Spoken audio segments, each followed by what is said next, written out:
What is going on, guys? Jason Burke here, Styles Clash for Life, coming at you on YouTube with another edition of The Drive-In. The Drive-In is a segment on my channel where I talk about recent or fairly recent movies that came out in the last year or so, and I give my thoughts and review on those movies.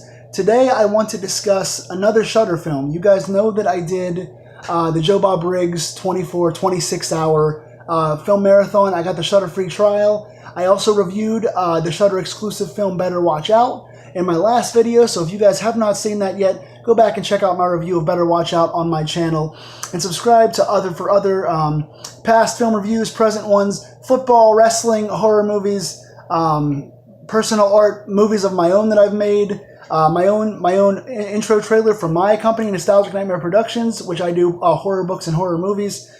Check all that stuff out as well. But today on the Drive-In, I want to discuss another Shudder exclusive that I watched with my free trial. This one is Mayhem.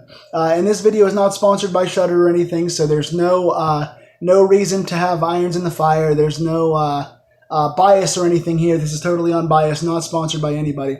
But Mayhem is a 2017 action horror film that I think was released to festivals in May and then came out officially, a video on demand, in November of 2017, right around the same time as Better Watch Out.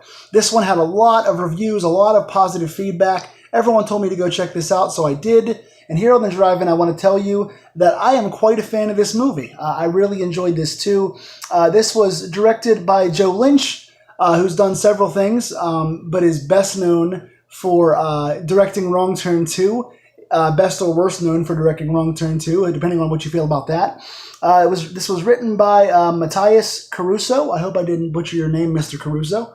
But this was quite clever. I really enjoyed this. This is part action, part horror, part self-referential, part comedy. There's a lot of good things, a lot of meta, a lot of strong characters in this movie that I really enjoyed. This was starring Stephen Ewan from The Walking Dead, best known of Walking Dead fame. He was Glenn. And Samara Weaving, who is best known for another horror comedy that I love, The Babysitter on Netflix. Check that one out as well. I reviewed that on this channel as well if you want to go back and check that out. Stephen Ewan and Samara Weaving are great in this. I'm going to have spoilers in this review, so if you guys have not seen the movie and you want to check it out, pause this video, go back and watch the movie, and then come back and see my thoughts on it. But this plot essentially is Stephen Ewan's character. He works at this cutthroat business firm. He starts working his way up, and suddenly he is unjustly fired.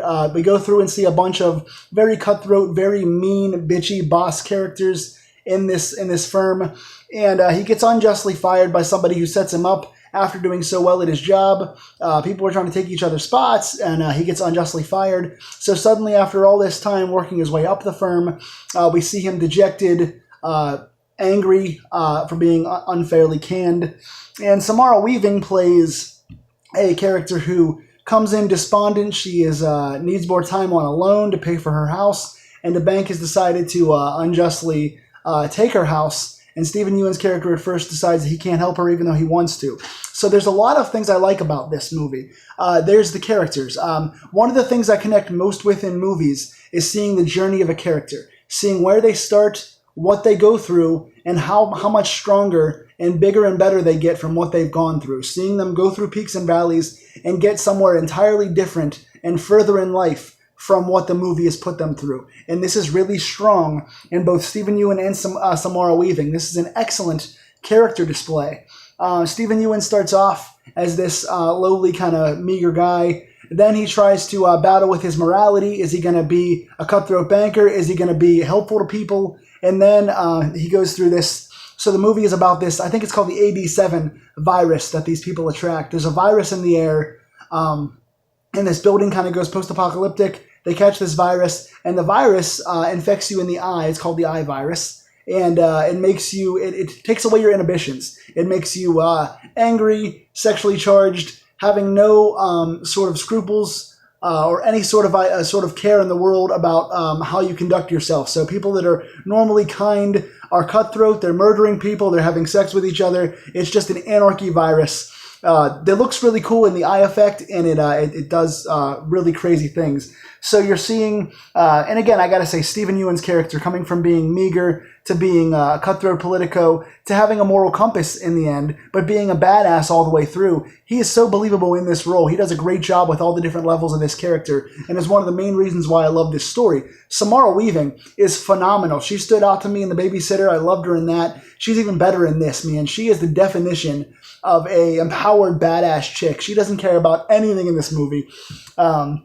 So just seeing her go from needing this loan and being sad and despondent and not being able to keep her house to getting this virus and just being this Harley Quinn meets Laura Croft kind of like badass. And the weapons they use are great.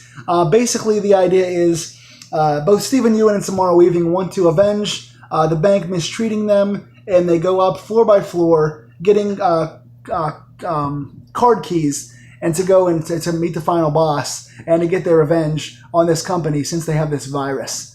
And the company is trying to stop them floor by floor, put obstacles in their way. And with that awesome story comes a lot of good gore. Samara Weaving's got a nail gun. There's bats used. There's knives. There's all kinds of cool weapons. And the action sequences in this are great. This is, I guess, first and foremost a horror comedy, but the action stuff, the kills, the combat sequences, in most movies can be really hit or miss. They really hit here. There's a lot of good gore. Just really, really cool action sequences that really add to the film. They add to the comedy, they add to the drama, and they add to the horror aspect. And then also what I enjoyed about this as well was the narration. I love whenever movies open with narration and tell a story throughout. I think it can be very, very well done if it's not too cheesy or overdone. I thought something like Warm Bodies, if you guys have seen Warm Bodies, that's another good use of narration. This one is great here. Stephen Yeun's narration is great. The developing love story between Stephen Yeun and Samara Weaving is really cool.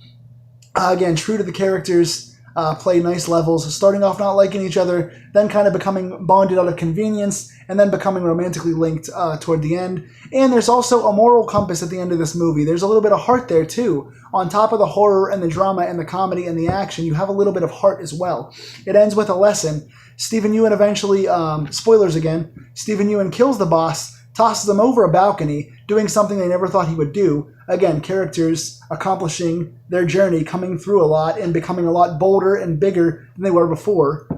Stephen Yeun tossing his boss over this like 30-story balcony or whatever, killing the boss, taking over the company that he never thought he would, just to sign the contract to save Samara Weaving's house. He decides to go back, signs the contract as boss to save the house of the girl from the beginning of the movie, Samara Weaving's character. And then he goes and quits and starts or resumes his career being a painter, which you see flashes of in the movie. So all things end up well. They tie the story from beginning to end well. There's a thread that weaves throughout the entire movie, so there's good continuity in the story. And there's a really good heart at the end where the narration of the message says, like, you've got to make the best out of life. You can't let the corporate world destroy you. You've got to stay true to who you are, and you've got to find things that you love. So there's also an overarching tale and a really good moral to the story.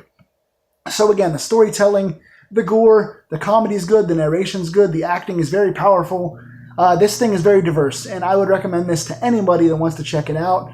I'm going to give this film a 7.5 out of 10. If you guys have seen Mayhem, what do you think? Tell me in the comments down below. If you have not seen Mayhem, you should go check it out. And what else do you guys want me to review here on The Drive-In? Tell me in the comments. But until next time, guys, stay scared, dim the lights, lock your doors, enjoy the movies, and I will see you guys next time on The Drive-In. Take care.